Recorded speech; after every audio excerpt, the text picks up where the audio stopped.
Are you struggling to grow your email list, even though you've got a brilliant lead magnet? Look, most coaches think that to build your email list, you need a great, big, huge lead magnet that gives tons of value. It's beautifully presented like a work of art. It's got a drool-worthy name. And the thing is, the real truth is that all of that stuff just makes it really hard to get it all right. Meanwhile, you see other coaches with huge email lists with simple, ugly lead magnets that are smaller, thinner, basically rubbish. They're fluffy, and you know that ChatGPT would produce something that will be actually more useful. But there is something that these people are doing that's blowing up their email lists with hungry subscribers. The answer is in the landing page where people sign up for the lead magnet. Get the landing page right, and you'll get all of the leads that you want. And this is the way that I've been able to build huge email lists when I was a no one in a brand new market. Today, I'm going to give you my personal playbook on opt-in pages, landing pages that get people signing up like you're giving money away.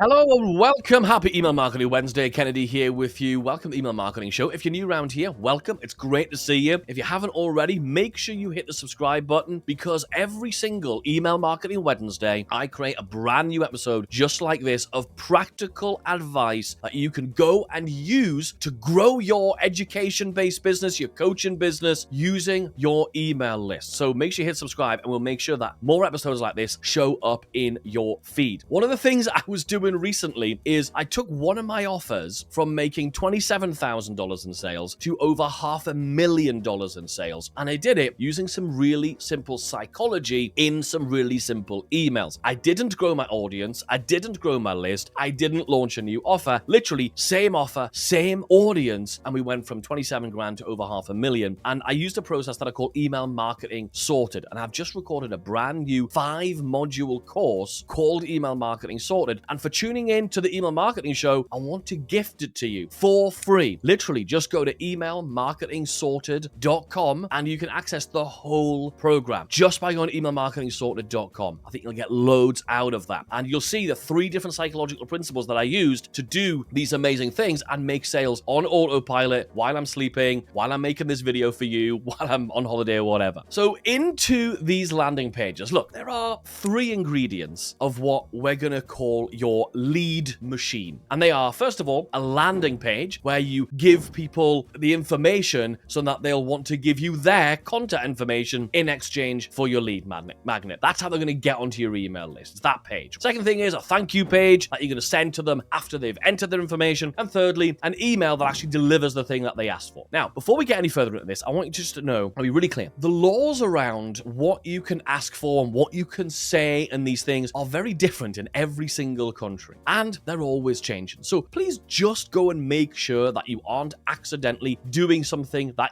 could get you in hot water. All right? I'm not a lawyer. I'm not qualified in anything. Just double check on things like that. I'm going to give you the information as best I know it, but obviously the laws in every one of our companies are slightly different. So let's get into the landing page or the opt-in page. I remember back in the day, about 20 years ago, when I first started out selling ebooks online, literally selling PDFs, which was amazing. They used to call it a squeeze page. I hated that word. Like the idea of like squeezing someone's contact information out of them just sounded a little bit obnoxious to me. But anyway, that's what the old guys in email marketing and marketing used to call it. That's not what I call it. I call it a landing page or whatever. So what are some of the things we need to be doing in that? There's a few things that I see happening over and over again. The first thing you want to just make sure you've done is removed all navigation from the page. There should only be one thing that someone can do after reading the page, and that is to decide to sign up for your lead magnet. There needs to be no navigation menu along the top, nowhere to click to get to your homepage or your FAQs page or your About You page, nothing like that. Remove everything apart from that thing. The reason is when we ask people to make decisions, psychologically speaking, people don't. It's as simple as that. If we say, do you want to do this or do that? They go, oh my God, the first thing I need to do is decide whether to make a decision. And then I need to make the decision of this and this. Becomes a compounding decision. Very, very difficult for somebody to do. You're going to massively reduce how many people are joining your email list and signing up for this lead magnet of yours that you put so much damn hard work into, right? So what we're going to do is have some, there is no choice. The only thing they can decide to do is, yes, I want your thing, or no, I'm going to leave without actually signing up for that thing. That's enough a decision. So I want no more decisions, just I want that thing, and that is it. No more navigation, remove the menu, all that sort of stuff. There needs to be a standalone page on another area of your website. The next thing we need to do, once we've removed the navigation, is we need to have a big promise that we're going to make at the top of the page in the form of a headline that gets people to stop and give the page a chance. That's all we want. We want them just to turn their head and go, I'm going to give that a chance. I'm going to actually read on. Don't try and do everything in the headline. A lot of people try and do that. But in an effort to not do everything in the headline, they end up doing nothing. So I'm going to take you through a process of how to put together a headline that is better than almost most of them. I mean, definitely better than most of them. Almost all of them that you've ever seen online. So let's take you through a process. So let's start off with a very broad, generic headline for the top of this landing page. And let's imagine it says, grow your email list. If someone sees that, we've got a whole bunch of objections, like how am I going to do that? Doing what? Will it work for me? Have I tried those things before? All these questions. So we're going to improve it. We're going to improve this over a bunch of iterations. The first iteration is we're going to do this. We're going to change grow your email list to how I grew my email list by 5,000 people. Well, already that is so much better. There's two elements we've actually added to this. We've made it a case study, which makes it sound like it is possible because it's been done by changing it to how I grew my email list. So that's the first change. The second change is we've included a specific quantity by 5,000 people. Of course, people could use this technique to bring in 10,000 people or to bring in 100,000 people or whatever. But how I grew my email list by 5,000 people adds a specific quantity to this. So if someone's thinking, oh, well, that's amazing because not only could I maybe bring in 5,000 people, but also you can imagine 5,000 people. What would that look like if you logged into your email platform and you had 5,000 more people in there? It makes it more real by quantifying it, literally by putting a quantity in it. Next, we're going to go further. We're now going to go to this one. How I grew my email list by 5,000 coaching clients. So now we've replaced people with coaching clients, and that gives us a specific who. How I grew my email list by 5,000 coaching clients tells somebody, oh, if you're a coach, this is specifically for your type of business. But we're not done that. In fact, we're not even nearly done yet, right? Because we're going to go another step further on improving this headline. How I grew my email list by 5,000 personal training clients. So if the kind of coach that you help is a personal trainer, then this is really going to help that person to go, this is for me. These are going to be specific techniques that help personal trainers to grow their email list by 5,000 people. We're going to go further. So we've now got, that's called the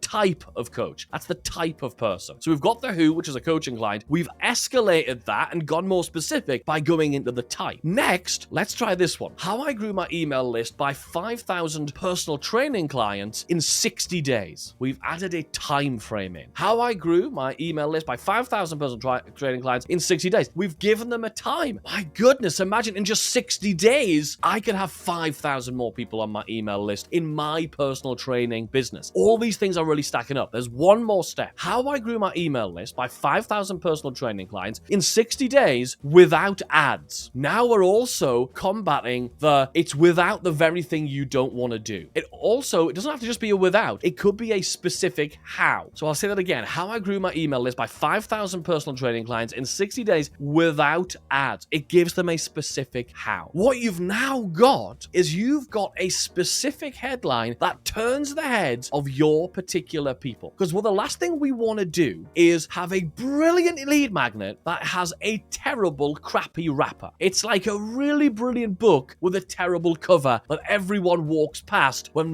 they're at the airport. We want to make sure that we are presenting it in the best possible way. And now, by adding all of these iterations and going really deep on the headline, you're able to do that. So that's the first piece that I really want you to think about on that page. Yes, we've removed any navigation, there's no distraction, and now we've got a really compelling, very specific headline by going all those layers deep. Now, a big mistake that really kills the email sales is that people are not expecting your emails. Remember, the job of the lead magnet, and so many people get this wrong, it's amazing. The job of the lead magnet is to attract people so you can follow up with them by email. You want to make sure, therefore, that when you do send them emails later, they're going to open your emails. They're going to read your emails. They're going to click on the links in your emails. And that setup in someone's mind happens from the very first interaction with you, and that is on this lead magnet sign-up page. If you just say, hey, get my free report, put your email address in here, when you then send them the report, well, what is that person's view? That person's view is, well, you said I can have the thing, and the cost of that thing is my email address. I've given you my email address, you've given me the thing. The relationship, the cycle is complete. So anything that happens outside of that is a surprise. It is unexpected. Whereas if we let people know, hey, I'm gonna be sending you some emails and they're gonna be really valuable, you really want to look out for them because they're really going to help you keep doing what we're talking about here to help you get better results, faster results, more reliable results, not fall off the wagon, then they're going to be looking out for the emails. And what happens then? People look out for your emails. They open your emails. They read your emails. They click and they buy things from you. So how do we do it? Well, after your headline, another element of the page is where you have the little form where they put their email address into and all their contact information, which we're going to get into in a second about what should you be asking for, what should you not be asking for. I'm going to give you some really surprising information about what we should be asking for, but let's not get ahead of ourselves, right? Right above that form, you're going to have a little bit of text that says, give us your information, give us your email address. Well, a big mistake people make is they don't mention that they're going to continue getting emails. So you could say, instead of just going, hey, tell us where to send the free thing, you might say, sign up to my newsletter and you get my lead magnet free. Or you could say, and receive my weekly financial tips in your inbox for free. So get my free thing and receive my weekly financial tips in your inbox for free if you're in the finance market. Or get lead magnet free when you sign up to my newsletter today. You want people to expect to get your emails and look forward to them. So if someone signs up for, let's say, a template from me of a really cool email they can send, hey, you can download my template today and then you'll also receive my daily email tips that'll help you make even more money. This sounds brilliant. Make the emails that they're gonna receive sound part of the value.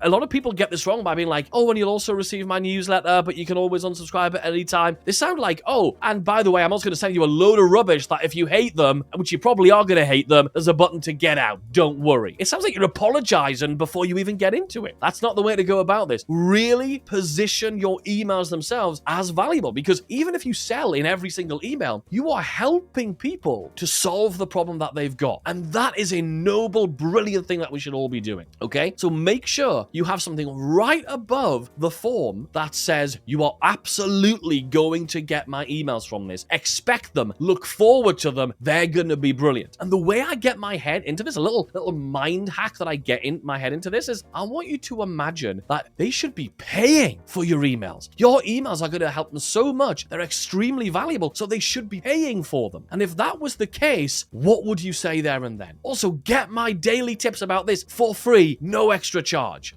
That sounds great. If you say there's no extra charge, it sounds like, oh, that's going to be so good that there should be an extra charge. I should be paying for this and I'm going to get them for free. What does that mean? When they land, they want to know what's going to be valuable. And as long as you don't disappoint them when they receive the emails, then they're going to keep reading your emails. So make sure they're expecting the emails. Let's get into that form. So right underneath that little subhead, if you want to call it that, right under that is going to be the form. Now, a bunch of years ago, in fact, until about a couple of years ago, there was a whole bunch of those marketing gurus saying, hey, stop asking so many questions. Just have email address. Take away asking for their name because you'll get more people joining your email list. And that was true. That was absolutely true. It was a quantity game though, not a quality game. They were ending up with a lot of people on their email list, but their open rates and their percentages were very low. I would rather have really good people on my email list. But more importantly than that, the world has changed. You and I, as consumers of stuff, of buying things on the internet, we're more skeptical than ever. We are sick to the back teeth of generic, regurgitated information that really doesn't help us very much. So when we go to opt in for something, when we go to sign up for a free thing, we want to know it will actually help us. And one of the things we can do is, yes, have a brilliant headline like we've already talked about today, but then that's actually telling people that it's different. The next level of persuasion, the next level of influence is to resonate with people in their head in a way that shows it. it actually shows this is specific. It shows it is different. Because when we show people, when we do actions, when we do things that show something in particular, a person, a smart person, or even not a smart person, will actually feel this is different. So how do we do that? We're actually going to ask more questions in the sign up, right?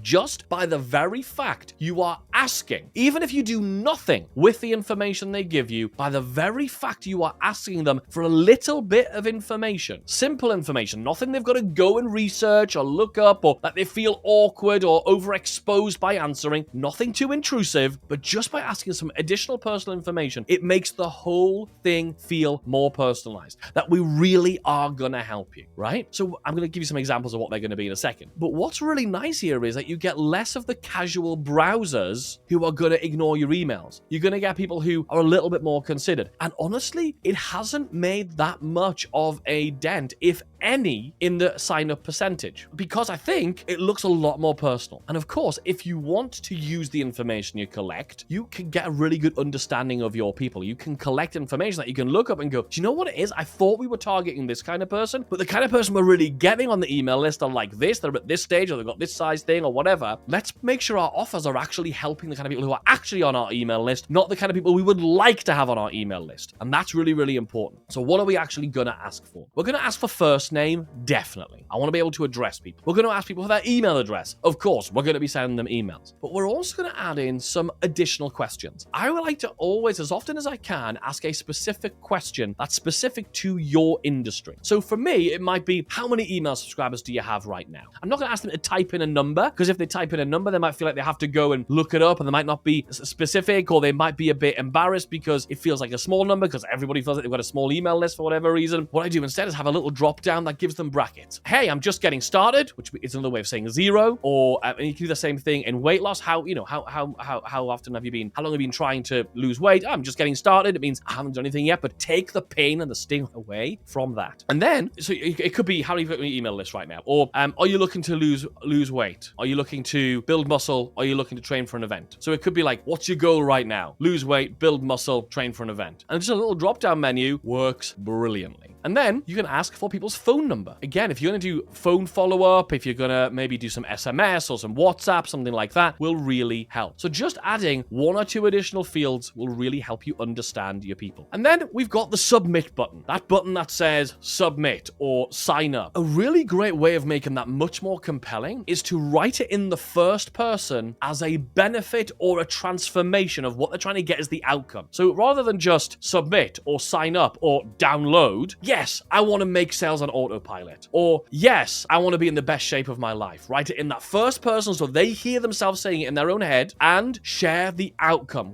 So they feel like by pushing that, they have made a fantastic step toward achieving the outcome. We want to always be painting a picture of their future self having achieved the outcome. It's called future pacing. When someone can see themselves with the result in the future, they will be way more compelled to take the action now that pushes them towards that, right? Another really important thing that's for right now is you'll probably have noticed that that you're getting more and more. There's an increasing number of people signing up with dud or disposable email addresses so that when you start emailing them, they're bouncing. They're saying they're not existent. You're getting spam reports. We're seeing that with a bunch of clients. We're making some great changes. And one of the changes you can make that I've been using for more than a decade, it works really, really well, is when you, on the sign up page, you say, we're going to email this thing right to you. If you say we're going to email the report, we're going to email the link to the video, we're going to email the thing to you, that tells them that it's not on the very next page, that they have to put in a real email address. Otherwise, they're not going to receive the very thing that they want. So if they think it's a download literally on the very next page, they're going to give you garbage email addresses. So just that one additional line of tell me where to send it, I'll email it right over to you, that's going to get you more genuine, legit email addresses from people who've got an inbox that they're going to check, which is the one you want when you're going to follow up with email marketing, right? Another thing that really helps people on these pages is to add an image, a graphical representation of the thing they're going to download. These are really easy to produce in Canva, right? So, or you could use some AI to do it, I guess, if you want as well. But if it's a PDF, get a nice image made, a little mock-up made, and have that on the page. If it's a video, show a little preview of the video. Let people see what is on the other side of signing up. Again, future pace. Hey, here's what you're getting. All you need to do is pass through these gates. And the password is your email address. Show them, let them see through the door, let them see through the pane of glass, let them see through the gates, let them see what it is they're getting. Because when you make it visual, you make it real, right? When people can start imagining it and imagine what it looks like, that is when they really, really want it. Another thing I really recommend you start doing these days is, and this is just one more thing to really consider, is put some bullet points on the sign up page that show some of your credibility, some of your results, some of the things that you've achieved for past clients. This makes your lead magnet feel way more valuable because they can see the kind of results you've had across your entire business. It doesn't have to be results from your lead magnet, but the kind of results you've gotten people. Obviously, just make sure you don't accidentally imply that these are results from this lead magnet, because surely your best results are not from your free stuff. So now you've got some really hardcore, advanced